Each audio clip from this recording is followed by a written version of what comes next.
मोहनदास करमचंद गांधी, जिन्हें हम बापू भी कहते हैं, उनकी 75वें पुण्यतिथि पर सत सत नमन। उनकी हत्या 30 जनवरी 1948 की शाम को नई दिल्ली स्थित बिरला भवन में गोली मारकर की गई थी। वे रोज शाम वहां प्रार्थना किया करते थे। 30 जनवरी 1948 की शाम जब वे संध्याकालीन प्रार्थना के लिए जा रहे थे, तभी नाथूराम गोडसे उनके पैर छूने का अभिनय करते हुए उनके सामने आए और उन पर बेरेटा पिस्तौल से 3 गोलियां दाग दी।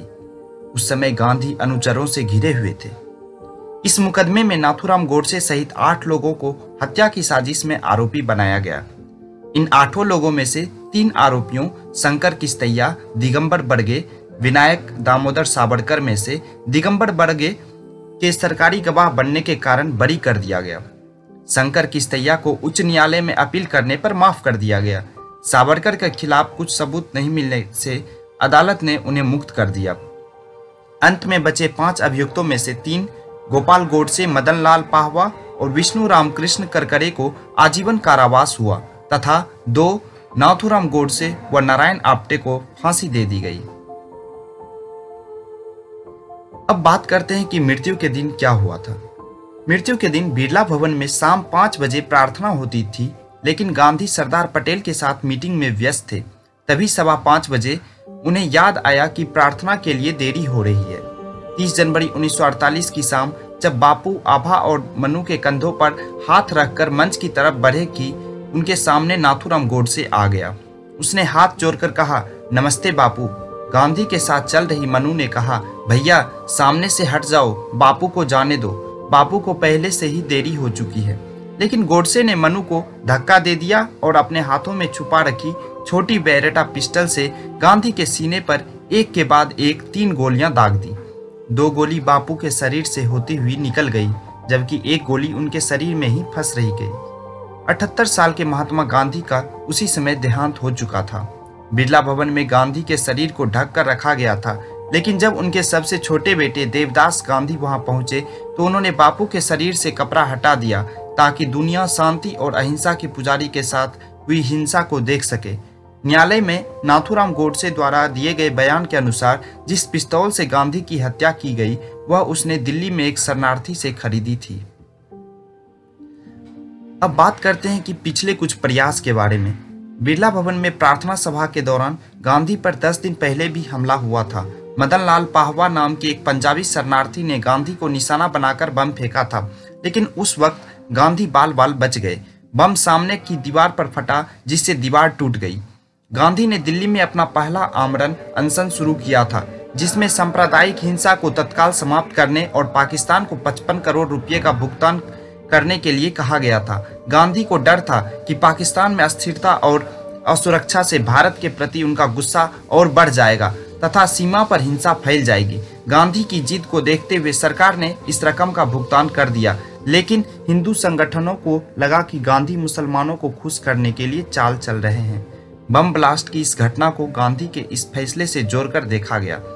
नाथूराम गोडसे इससे पहले भी बापू की हत्या की 3 बार मई 1934 और सितंबर 1944 में कोशिश कर चुका था, लेकिन असफल होने पर वह अपने दोस्त नारायण आप्टे के साथ वापस मुंबई चला गया।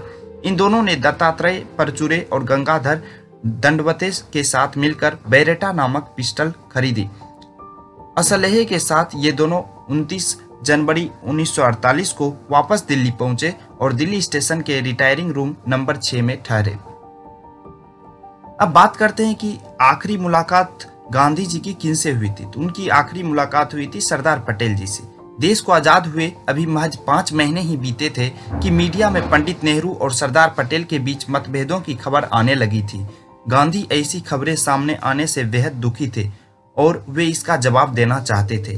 वह तो यहाँ तक चाहते थे कि वे स्वयं सरदार पटेल को इस्तीफा देने को कहें ताकि पंडित नेहरू की सरकार को पूरा कामकाज देखें, लेकिन ऐसा नहीं हो सका।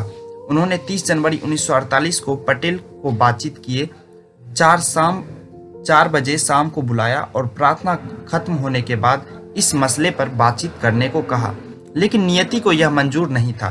पटेल अपनी बेटी मनीबेन के साथ तय समय गांधी जी के पास पहुंच गए। सरदार पटेल के साथ मीटिंग के बाद प्रार्थना के लिए जाते समय गांधी जी नाथूराम गोडसे द्वारा उनकी हत्या कर दी गई। अब बात करते हैं कि गांधी जी की सुरक्षा किस प्रकार थी। गांधी जी कहा करते थे कि उनकी जिंदगी ईश्वर के हाथ में है और यदि उन्हें मरना हुआ तो कोई बचा नहीं सकता। उन्होंने एक बार कहा था, जो आज़ादी के बजाय सुरक्षा चाहते हैं उन्हें जीने का कोई हक नहीं है। हालांकि बिरला भवन के गेट पर एक पहरेदार जरूर रहता था। तत्कालीन गृह मंत्री सरदार पटेल ने एहतियात के तौर पर बिरला हाउस पर एक हेड कांस्टेबल और 4 कांस्टेबलों की तैनाती के आदेश दे दिए थे। गांधी की प्रार्थना के वक्त बिरला भवन में सादे कपड़ों की पुलिस तैनात रहती थी, जो हर संदिग्ध व्यक्ति पर नजर रखती थी। हालांकि पुलिस ने सोचा कि एहतियात के तौर पर यदि प्रार्थना सभा में हिस्सा लेने के लिए आने वाले लोगों की तलाशी लेकर उन्हें बिरला भवन के परिसर में घुसने की इजाजत दी जाए तो बेहतर रहेगा। लेकिन गांधी को पुलिस का यह विचार पसंद नहीं आया। पुलिस के डीआईजी पद के एक अफसर ने भी गांधी से इस बारे में बात की और कहा कि उनकी जान को खतरा हो सकता है, लेकिन गांधी नहीं माने। बापू की हत्या के बाद नंदलाल मेहता द्वारा दर्ज एफआईआर के मुताबिक उनके मुख से निकला अंतिम शब्द हे राम था। लेकिन स्वतंत्रता सेनानी और गांधी के निजी सचिव के तौर पर काम कर चुके वी कल्याणम का दावा है कि यह बात सच नहीं है। उस घटना के वक्त गांधी के ठीक पीछे खड़े कल्याणम ने कहा कि गोली लगने के बाद गांधी के मुंह से एक भी शब्द निकलने का सवाल ही नहीं था। हालांकि गांधी अक्सर कहा करते थे कि जब वह मरेंगे तो उनके होठों पर राम का ही नाम होगा। यदि वह बीमार होते या बिस्तर पर होते तो उनके मुंह से जरूर राम नाम निकलता था। गांधी की हत्या की जांच के लिए गठित आयोग ने उस दिन राष्ट्रपिता के सबसे करीबी लोगों से पूछताछ नहीं की। यह दुनिया भर में मशहूर हो गया कि गांधी के मुंह से निकलने आखिरी शब्द हे राम थे, लेकिन इसे कभी साबित नहीं किया जा सका। इस बात को कभी कोई जानकारी नहीं मिलती कि गोली लगने के बावजूद उन्हें अस्पताल ले जाने के बजाय बिरला हाउस में ही वापस क्यों ले जाया गया। यह भी माना जाता है कि महात्मा गांधी के एक पारिवारिक मित्र ने उनकी अस्थियां लगभग 62 साल तक गोपनीय जगह पर रखी, जिसे 30 जनवरी 2010 को डरबन के समुद्र में प्रवाहित किया गया। अब बात करते हैं आइंस्टीन और गांधी जी की क्या संबंध थे। दुनिया को परमाणु क्षमता से रूबरू कराने के बाद और इसकी विध्वंसक शक्ति के दुरुपयोग की आशंका से परेशान अल्बर्ट आइंस्टीन अहिंसा के पुजारी महात्मा गांधी से मिलना चाहते थे, परंतु उनकी यह इच्छा पूरी नहीं हो सकी। अल्बानो मूलर के संकलन के अनुसार 1931 में बापू को लिखे एक पत्र में आइंस्टीन ने उनसे मिलने की इच्छा जताई थी। आइंस्टीन ने पत्र में लिखा था, आपने अपने काम से यह साबित कर दिया है कि ऐसे लोगों के साथ भी अहिंसा के जरिए जीत हासिल की जा सकती है जो हिंसा के मार्ग को खारिज नहीं करते। मैं उम्मीद करता हूं कि आपका उदाहरण देश की सीमाओं में बंधा नहीं रहेगा बल्कि अंतर्राष्ट्रीय स्तर पर स्थापित होगा। मैं उम्मीद करता हूं कि एक दिन मैं आपसे मुलाकात कर पाऊंगा। आइंस्टीन ने बापू के बारे में लिखा है कि महात्मा गांधी की उपलब्धियां राजनीतिक इतिहास में अद्भुत है। उन्होंने देश को दासता से मुक्त कराने के लिए संघर्ष का ऐसा मार्ग चुना जो मानवीय और अनोखा है। यह एक ऐसा मार्ग है जो पूरी दुनिया के साथ समाज को मानवता के बारे में सोचने को मजबूर करता है। उन्होंने लिखा कि हमें इस बात पर प्रसन्न होना चाहिए कि तकदीर ने हमें अपने समय में एक ऐसा व्यक्ति तोहफे में दिया जो आने वाली पीढ़ियों के लिए प्रदर्शक बनेगा। अब बात करते हैं कांग्रेस और गांधी की संबंध। कांग्रेस गांधी को अपना आदर्श बताते थे, जबकि उसी पार्टी के कुछ लोग गांधी के जीते जी उनका निरादर किया करते थे।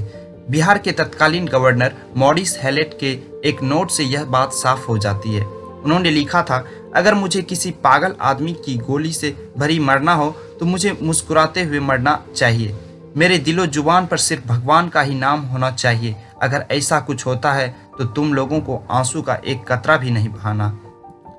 और बाद में एक पत्र मिलती है जिसमें कि यह लिखा था, अपने संपूर्ण जीवन काल में महात्मा गांधी ने करीब 35,000 पत्र लिखे। इन पत्र में बापू अपने सहयोगियों, शिष्यों, मित्रों, संबंधियों आदि को उनके छद्म नाम से संबोधित करते थे। मसलन सरोजनी नायडू को Bapu my dear peacemaker, singer and guardian of my soul, my dear fly आदि से संबोधित करते थे, जबकि राजकुमारी अमृत कौर को माय डियर रेबल कहते थे। लियो टॉल्स्टॉय को बापू सर और एडोल्फ हिटलर व अल्बर्ट आइंस्टीन को माय डियर फ्रेंड कहते थे। Collectors works of Mahatma Gandhi volume 54 के अनुसार महात्मा गांधी ने आइंस्टीन के पत्र का जवाब 18 अक्टूबर 1931 को दिया था। जवाब में उन्होंने लिखा, सुंदरम के माध्यम से मुझे आपका सुंदर पत्र मिला। मुझे इस बात की संतुष्टि मिली कि जो मैं काम कर रहा हूँ वह आपकी दृष्टि में सही है। मैं उम्मीद करता हूँ कि भारत में मेरे आश्रम में आपसे मेरी आमने सामने मुलाकात होगी। अब कुछ बातें सामने निकल कर आती है कि क्या पंडित नेहरू व सरदार पटेल भी थे दोषी? 20 जनवरी 1948 को पाहवा द्वारा गांधी की प्रार्थना सभा में बम विस्फोट के ठीक 10 दिन बाद उसी प्रार्थना सभा में उसी समूह के एक सदस्य नाथूराम गोडसे ने गांधी के सीने में 3 गोलियां मारकर हत्या कर दी। हत्यारीन राजनीति शीर्षक के लिखित एक कविता में यह सवाल है, साजिश का पहले पहल शिकार सुभाष हुए, जिनको विमान दुर्घटना में थे मरवाया। फिर मतभेद के कारण गांधी का शरीर गोलियां दाग कर किसने छलनी करवाया। बहुत पहले इंदिरा गांधी की मृत्यु के पश्चात सन 1984 में ही उठाया गया था, जो अब तक अनुत्तरित है। अब बात करते हैं कि मुकदमे का फैसला क्या हुआ था। जो गांधी की मौत के बाद मुकदमा चला उसमें क्या फैसला निकल कर आया। इस मुकदमे में शंकर किस्तैया, गोपाल गोडसे, मदन लाल पाहवा, दिगंबर बरगे, नारायण आप्टे, विनायक दामोदर सावरकर, नाथूराम गोडसे और विष्णु रामकृष्ण करकरे कुल 8 लोगों की हत्या की साजिश में आरोपी बनाया गया था। इन 8 लोगों में से दिगंबर बरगे के सरकारी गवाह बनने के कारण उसे बरी कर दिया गया। सावरकर के खिलाफ कोई सबूत नहीं मिला, अतः उन्हें भी अदालत ने जुर्म से मुक्त कर दिया। शंकर किस्तैया को निचली अदालत से आजीवन कारावास हुक्म हुआ था, परंतु बड़ी अदालत ने अपील करने पर उसकी सजा माफ कर दी गई और अंत में बचे 5 अभियुक्तों में से गोपाल गोडसे, मदन लाल पाहवा और विष्णु रामकृष्ण करकरे को आजीवन कारावास तथा नाथूराम गोडसे व नारायण आप्टे को फांसी की सजा दे दी गई थी। तो आशा करता हूं कि आप सभी को अपने बापू की हत्या की पूर्ण जानकारी मिली होगी और अंत में फिर से मैं 75वें पुण्यतिथि पर बापू को सत सत नमन करता हूँ। धन्यवाद।